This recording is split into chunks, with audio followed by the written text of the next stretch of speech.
Yau ne za a karkare wasan mako na 22 a Premier League inda Chelsea za ta karba guncin Wolverhampton a Stamford Bridge.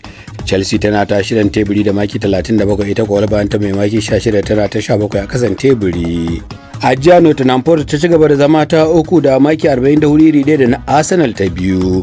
Forest ta doke Southampton 3-2 tun farko, sai da Forest ta zira 3 a raga, daga baya kungiyar St Mary ta zare 2. Ita ma Everton 3-2 ta nasara akan Tottenham a Goodison Park a wasa na biyu da David Moyes ya ja ragama.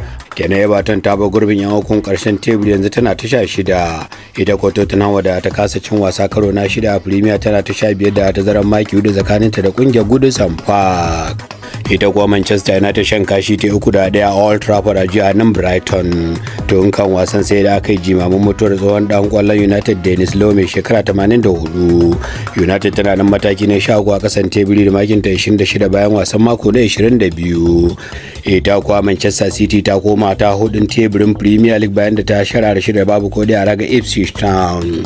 Erling Haaland yana cikin waɗanda suka ci mata kwallayen a wasansa na farko tun bayan da ya tsawaita kwantiragin cigaba da takale da ita zuwa kaka 9 da rabi. Jan Espanya kuwa Kylian Mbappe ne ciwa Real Madrid kwallo 2 daga 4-1 da ta doke Las Palmas a gasar La Liga a jiya.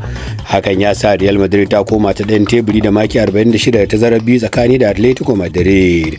Barcelona ce ta uku wadda ta tashi kunnen doki 1-1 da Getafe ranar Asabar.